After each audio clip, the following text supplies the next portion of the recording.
Season ഒരു പ്രത്യേക സിനിമയായിരുന്നു. അതിനകത്ത് പത്മനാഭൻ സാറിൻ്റെ ശബ്ദം ഉപയോഗിച്ചിരിക്കുന്നത് എനിക്ക് ഭയങ്കര ഇഷ്ടമാണ്.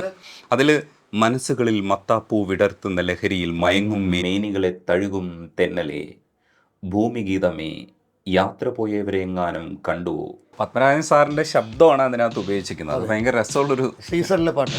മനസ്സുകളിൽ മത്താപ്പൂ വിടർത്തുന്ന ലഹരിയിൽ അതിന് രാജൻ്റെ ശബ്ദം വളരെ പ്രകീർത്തിക്കപ്പെട്ട ശബ്ദമാണല്ലോ. കാരണം ആകാശവാണി ആളുകൾ ശ്രദ്ധിച്ച ശബ്ദമാണ്. പിന്നെ അത് പത്മരാജൻ ബേസ് വോയിസിലെ പറയും. ബേസ് വോയിസ് നല്ല ഡെപ്ത് വരും. അതുകൊണ്ടാണ് ഞാനും അങ്ങനെ അതെ. അപ്പം അത് അദ്ദേഹത്തിൻ്റെ ഒരു ആഗ്രഹമായിരുന്നു. ഇങ്ങനെ പാട്ട് പാടും. പത്മരാജൻ പാടും. പത്മരാജന് എൻ്റെ പാട്ട് ട്യൂൺ ചെയ്തിട്ടുണ്ട് ഞങ്ങളുടെ ചെറുപ്പകാലത്ത്, കൗമാരപ്രായത്തിൽ. കുടുംബത്തിലെ എല്ലാവരും ചേർന്ന് നാടകം അവതരിപ്പിക്കും. അപ്പോൾ ഞാൻ പാട്ടെഴുതും, പിന്നെ പത്മരാജൻ ട്യൂൺ ചെയ്യും. അപ്പോൾ ആദ്യമായി ട്യൂൺ വെച്ച് എന്നെ കൊണ്ട് പാട്ട് എഴുതിച്ചു പത്മരാജനാണ്.